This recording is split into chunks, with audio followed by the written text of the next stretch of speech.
Bismillahirrahmanirrahim. Assalamualaikum warahmatullahi wabarakatuh. Alhamdulillah, anak-anak kelas 12 kita masih dapat bertemu kembali walaupun kita masih bertemu ya, masih melaksanakan pembelajaran melalui daring, melalui online. Tapi Pak Haris harapkan ini tidak menyurutkan semangat kalian semua untuk mengikuti pembelajaran kita. Karena ingat, kalian sudah kelas 12, sebentar lagi kalian lulus dari MA Alamin Tabanan. Kalian hanya tinggal kurang lebih 9-10 bulan ke depan ya. Jadi Pak Haris harapkan istilahnya di jenjang akhir ya dari pembelajaran kalian di MA Alamin Tabanan, kalian bisa lebih rajin, lebih disiplin. Yang kemarin masih suka bolos-bolosan, suka tidak mengerjakan tugas, dalam kesempatan kali ini sampai nanti kalian lulus nanti, semoga ini bisa berubah. Anda semakin rajin dan mengikuti pembelajaran semua mata pelajaran, baik itu yang sifatnya agama atau umum ya. Jadi harus kalian ikuti dengan sungguh-sungguh. Baik, kita lanjutkan materi kita, di mana di sini yang kalian bisa lihat di layar, yaitu kita memiliki peta konsep apa-apa saja yang akan kita bahas dalam bab yang pertama kali ini. Yang pertama yang nanti kita akan bahas yaitu adalah tentang makna hak dan kewajiban dari warga negara. Lalu nanti setelah itu kita juga akan membahas tentang substansi hak dan kewajiban warga negara dalam Pancasila. Kita juga akan membahas tentang kasus pelanggaran hak dan pengingkaran kewajiban warga negara. Dan yang terakhir tentu kita juga akan sama-sama nanti mempelajari tentang penanganan pelanggaran hak dan pengingkaran kewajiban warga negara. Baik, untuk kegiatan pembelajaran yang pertama ini kita akan membahas tentang makna hak dan kewajiban dari warga negara. Oke. Di mana setiap manusia mempunyai hak dan kewajiban yang berbeda, tergantung pada jabatan dan kedudukan dalam masyarakat. Ya, jadi Pak Haris ambil contoh antara saya dan Anda sebagai seorang murid, sebagai seorang siswa memiliki hak dan kewajiban yang beda. Kewajiban kalian sebagai seorang murid adalah belajar.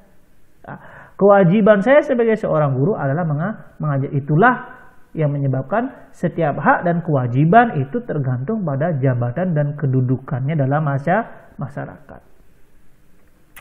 Kedudukan sebagai warga negara menuntun kita untuk melaksanakan haknya sebagai warga negara. Sehingga warga negara di sini ya dapat diartikan dengan orang-orang yang menjadi bagian dari sebuah negara, di mana bahkan warga negara itu sendiri adalah salah satu unsur terbentuknya negara. Jadi salah satu unsur terbentuknya negara itu adalah warga negaranya. Harus ada warga negaranya, harus ada pemerintahnya, harus ada wilayah negaranya. Nah, itu termasuk adalah unsur-unsur terbentuknya negara. Ya, di mana dalam Undang-Undang Negara Republik Indonesia tahun 1945 pasal 26 menyatakan bahwa warga negara adalah orang-orang bangsa Indonesia asli dan orang-orang bangsa lain yang disahkan dengan undang-undang sebagai warga negara. Jadi menurut Undang-Undang 45 ini, yang bisa menjadi warga negara adalah orang bangsa Indonesia asli atau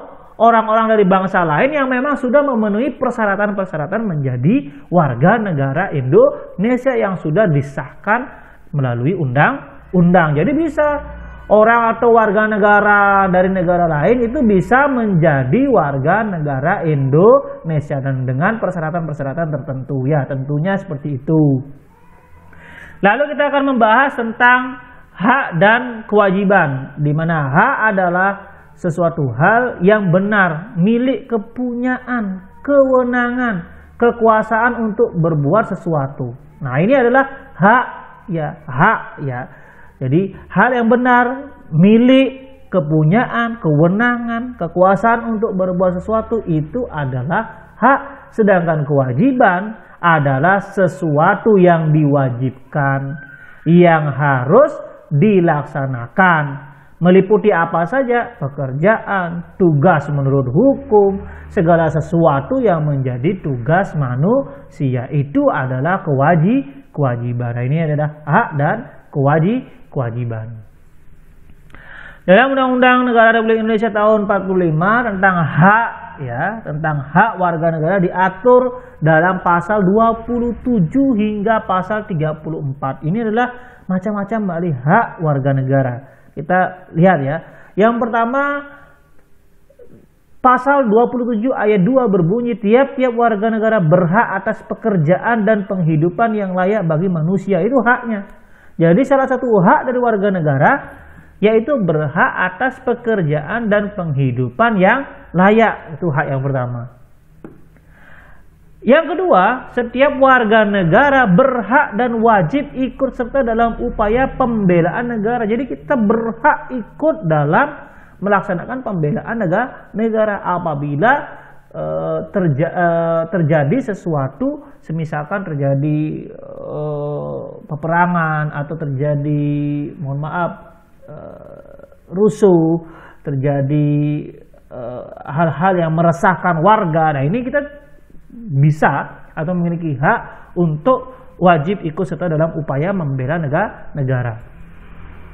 Hak berikutnya juga ada kemerdekaan berserikat dan berkumpul.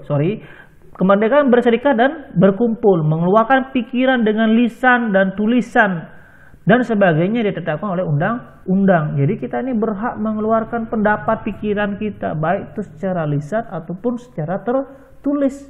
Akan tetapi sekali lagi ada batasan-batasannya dalam hal kita ini mengeluarkan pikiran kita. Ya, jangan sampai apa yang kita ucapkan, apa yang kita tulis, apalagi di media sosial yang sekarang memang sedang high, sedang membuming, orang membuat status lalu melecehkan, menjelekkan, lalu rasis, lalu menjelekkan agama-agama yang lain. Nah, ini juga akan menjadi tindak pidana. Jadi hati-hati. Jadi walaupun kita memiliki hak untuk mengeluarkan pikiran kita secara lisan dan tertulis, tetapi kita juga harus memiliki batasan-batasan tertentu. Negara menjamin kemerdekaan tiap-tiap penduduk untuk memeluk agamanya masing-masing, untuk beribadat menurut agamanya dan kepercayaan masing. Jadi terserah bebas. Anda, saya, dan seluruh warga negara Indonesia itu memiliki hak untuk memeluk agamanya, beribadah sesuai dengan apa yang mereka memang yakini. Lalu ada juga tiap warga negara berhak dan wajib ikut serta dalam usaha pertahanan keamanan negara. Lalu pasal 31 berbunyi, setiap warga negara berhak mendapatkan pendidikan. Jadi kita semua berhak mendapatkan pendidikan, dan hal itu sudah mulai terlihat di negara kita ya, dengan adanya BOS ya. BOS itu bantuan operasional sekolah ya.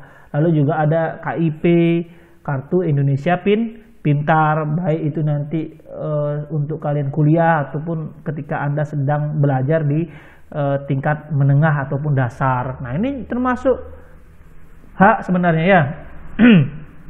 Yang berikutnya adalah perekonomian disusun sebagai usaha bersama berdasarkan atas asas kekeluargaan. Nah, cabang-cabang produksi yang penting bagi negara yang menguasai hajat hidup orang banyak dikuasai oleh negara. Ini hak-hak ya, ini dalam hal BUMN tentunya ya. Bumi dan air, kekayaan alam yang terkandung dalamnya dikuasai oleh negara dan dipergunakan untuk sebesar-besarnya kemakmuran rakyat. Jadi apapun yang menjadi sumber daya alam yang itu merupakan kekayaan dari negara kita, itu memang harusnya dipergunakan sebesar-besarnya untuk kemakmuran dan kesejahteraan rakyat. Dan seterusnya sampai pada perekonomian nasional diselenggarakan berdasarkan atas demokrasi ekonomi dengan prinsip kebersamaan, efisiensi, berkeadilan, berkelanjutan, berwawasan lingkungan, kemandirian, serta dengan menjaga keseimbangan, kemajuan dan kesatuan ekonomi nasional. Jadi semua penyelenggaraan perekonomian nasional itu harus berdasarkan asas-asas yang sudah tersebut di video ya. Harus berkelanjutan, tidak boleh merusak lingkungan ya, ekonomi apapun. Kalau orang yang bekerja dalam giat ekonomi kelautan, dalam hal ini impor, ekspor ikan dan seterusnya. Jangan sampai ketika kita berusaha dalam bidang perikanan, kita tidak memiliki wawasan ke lingkungan kita sehingga ya menyebabkan kerusakan lingkungan kita, sehingga ikan nanti tidak bisa dinikmati oleh anak keturunan kita. Ini maksudnya adalah berkelanjutan, berwawasan lingkungan ya dan seterusnya tadi. Lalu yang terakhir adalah fakir miskin dan anak-anak terlantar dipelihara oleh negara. Itu sebenarnya hak. Di fakir miskin dan anak-anak terlantar dipelihara oleh negara. Ini merupakan hak-hak dari warga negara.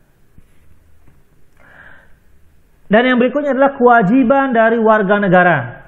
Pasal 27 ayat 1 berbunyi, segala warga negara bersama kedudukan di dalam hukum dan pemerintahan serta wajib menjunjung hukum pemerintahan sebagai warga negara berkewajiban menjunjung hukum dan pemerintahan itu dengan tidak ada kecualinya. Maksudnya adalah kita sebagai warga negara menjunjung hukum yang ada di Indonesia. Dalam hal ini adalah undang-undang dan seterusnya. Jadi kita memang harus itu kewajiban kita, mentaati seluruh perundang-undangan.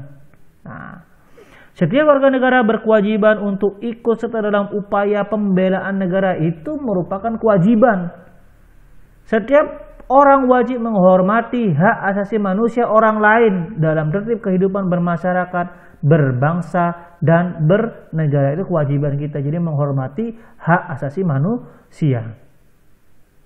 Ya, jadi tidak boleh menghina, tidak boleh menjelekkan, tidak boleh melakukan pembunuhan, ya. Tidak boleh membuat resah gaduh masyarakat kita. Nah, ini adalah kewajiban dari warga negara.